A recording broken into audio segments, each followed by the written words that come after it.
لکه زه به تاسو ته دا مختصرا بیان کوم چې په ندامت باندې نجات څنګه ملاوي او په جرأت باندې الله سبحانه وتعالی عذاب څنګه ورکوي. د بني اسرائیلو یو مختصر واقعه به تاسو ته په دې موضوع بیان کوم. په بني اسرائیلو کې یو بزرګ تیر شوی دی، داموس رحمت الله علیه د هغه نامه وه. داموس رحمت الله علیه دا په بني اسرائیلو کې یو بزرګ تیر شوی دی. دا یو ورځ د خپل کلي نه بهر راووتو او چې څنګه بهر راووت نو مخامخ وته په یو غرې نظر ولګېد چې غر ډېر زیات وچ شوی وچ شوی او شینکی پکې نه و، مکمل وچ و او څه اوبه چینې وغیره دا پکې هم نه وي. نو داموس رحمت الله علیه پر زړه کې یو سوچ وکړو چې دا مخامخ غر داسې خړ پړ دومره خشک دی، که چېرته به د باندې سرسبز بوټي وي، شنه شنه بوټي پکې وي، غټې غټې ونې وي، ابشارونه پکې وي، اوبه رابېدې، چینې وي پکې، دا هر څه پکې وي، نو څومره خوند به یې کولی. نو الله سبحانه وتعالی د طرف نه ورته په زړه کې دا الهام وشو چې تا اوس زما بندګي پرېښوده دا موسی او زما مشیر جوړ شوې، اوس تا ته زما په تخلیق کې کمی او کوتاهي هم په نظر راځي چې دا کار داسې وي او دا داسې وي. اکثر موږ خلک هم داسې موضوع باندې اکثر باز شروع یاره دا پلانی چل چې داسې داسې شوی وی نو څومره به لکه پرېږده دا الله تعالی نه ښه پوهېږي، الله تعالی په تخلیق کې ته ګوتې وې دا څومره عظیمه ګناه ده. نو دم دا وویل چې هلکه دا غر داسې وي داسې وي. نو الله سبحانه وتعالی ورته په زړه کې الهام وکړي ته اوس زما مشیر جوړ شي، زما بندګي دې پرېښوده، ته اوس تا ته اوس زما په تخلیق کې کمی او کوتاهي هم په نظر باندې راځي. نو چې کله ده ته په زړه کې دا الهام وشو نو دی وویرېد الله سبحانه وتعالی، ځکه چې بزرګ و ولي نو هغه چې کله د الله سبحانه وتعالی نه وویرېد نو ځان سره یو عهد وکړو چې زه به تر هغه وخته پورې ځان په سزا کې ساتم تر څو چې ما ته الله سبحانه وتعالی زما دا ګناه او دا کوتاهي ما ته معاف کړي. دا کومه کوتاهي چې زما نه وشوه دا ما ته الله سبحانه وتعالی تر څو نه وي معاف کړي تر هغه وخته پورې به زه خپل ځان په سزا کې ساتم. او دا یو ډېر ښه صفت دی د الله والا، الله والا دا ډېر ښه صفت دی چې خپل نفس دا ته بیا په سزا کې وساته کله چې ستا نه ګناه وشو. نو داموس رحمت الله علیه هم د سزا په طور باندې دا خبره ومنله چې زه به تر څو چې ما ته زما غلطي نه وي معاف شوي زه به نه روټۍ خورم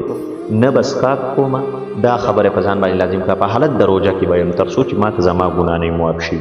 دا یې په ځان باندې لازم کړه چې زه به نه خوراک کوم نه به څښاک کوم هېڅ به نه کوم تر څو چې الله سبحانه وتعالی ما ته زما ګناه ما ته کوتاهي چې کومه زما نه شوې ده دا کوتاهي الله سبحانه وتعالی ما ته معاف کړي. او دا ډېر ښه صفت دی. دا د الله او د هغه د بنده په منځ کې خپله معامله ده. ځکه حضرت اشرف علي تانوي رحمت الله علیه، حضرت مولانا اشرف علي تانوي رحمت الله علیه وایي چې د بنده نه که چېرته یوه ګناه وشي د الله سبحانه وتعالی یوه نافرماني دې وشي نو هغه دې په خپل نفس باندې به سزا مقرر کړي. مثلا زه به دومره پیسې صدقه کوم، نفس تا نه غواړي چې ته روپۍ صدقه کړي او ته روپۍ راوالې هغه بر نه خبر له ورکړي په ځای دی چې تا ته څه ښه خوراک میلاو شي، ښه څښاک درته میلاو شي، ښه جامه درته میلاو شي، ښه ګاړه وغیره. د دې نه علاوه بغیر د دې نه څه روپۍ راوالې او صدقه کړي دا نفس نه غواړي. نو اشرف علي تانوي رحمت الله علیه وایي چې بنده له دا پکار ده چې په خپل ځان باندې پیسې مقرر کړي یا نفل چې زه به که زما نه دا ګناه بیا وشوم زه به 200 رکعته نفل کوم، 500 رکعته نفل به کوم چې په دې زړه باندې یو بوج شي، بنې نفس باندې یو بوج شي. دا نفس به بیا ستا د ګناه طرف ته نه مایل کړي هغه بیا ګناه نه کوي. نو دا د الله والا یو ښه عادت دی چې هغه په ځان باندې دا لازم کړي چې زما نه څه ګناه وشوه نو د دې ګناه په وجه او په ځان باندې زه دا د عملونه لازم کوم. نو داموس رحمت الله علیه هم په ځان دا لازمه کړي چې زه به خپله څښاک نه کوم. څه ورځې ووتې 2-4 ورځې ووتې په نږدې کلي کې چې کوم د یو پروګرام منعقد شوی نو دی هم هلته لاړو او په پروګرام کې هلته د کانې پینې د روټۍ سیسټم هم برابر شوی او خوراک څښاک کې دود رستخان ولګېد، خلک کېناست روټۍ ته. نو ده ته هم چا وویل ځکه چې دا خو لوی بزرګ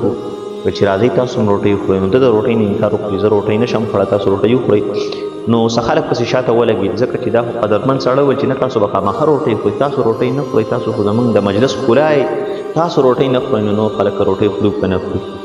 نو خلک پسې ډېر زیات ولګېد. نو ده ورته مکمل انکار وکړي زه روټۍ بالکل نه شم خوړی که تاسو هر څه وایئ.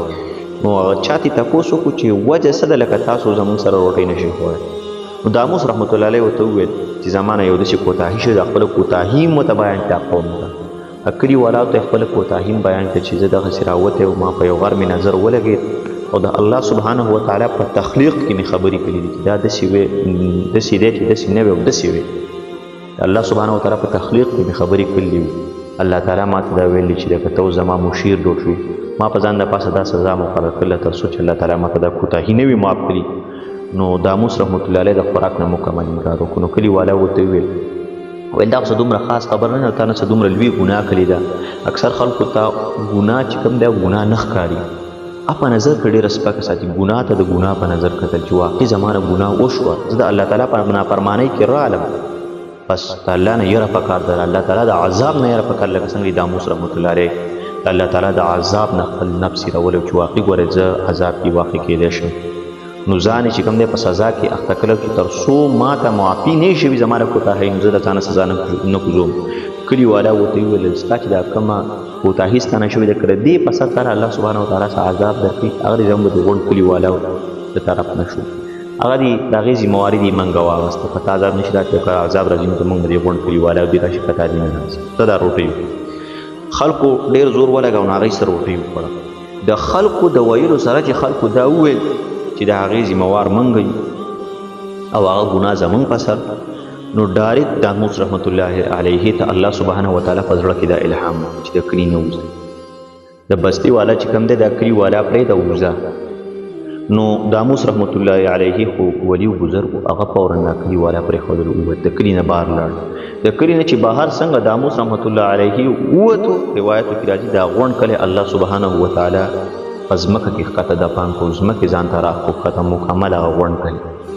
څومره عظیمه. د داموس رحمت الله علیه ګناه په خپل سر باندې واسه د هغه کوتاهي په خپل سر باندې واسه الله سبحانه وتعالی غونډ کلی راواغسو دفن یې د الله سبحانه وتعالی د عذاب نه یې پکار ده. نن زمونږ مسلمان نه ګناه کېږي د الله تعالی نه فرماني کوو موږ ته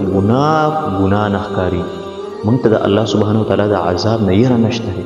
چې الله سبحانه وتعالی موږ له په دې خبر څومره عذاب راکولی شي. هغه څومره عظیم ذات داموس رحمت الله علیه څه ګناه کړې وه چې د الله تعالی دا غر داسې پیدا کړلی او داسې وی نو څومره بخښل د دغې ګناه په سر الله تعالی روغ کلی راواغستو او په ځمکه کې دفن ځمکه بیا اواره کړه.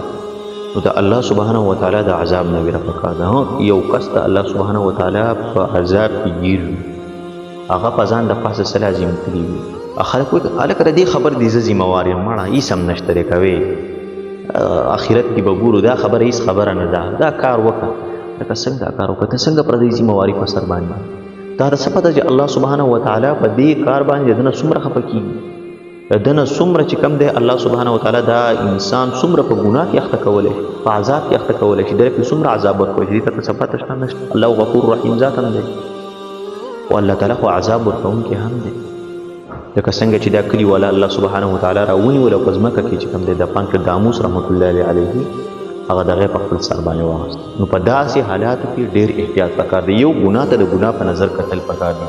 چې ګناه د نه وشوه نو واقعي زمانه ګناه وشو الله سبحانه وتعالی ته توبه وباسه د زړه نه رښتینې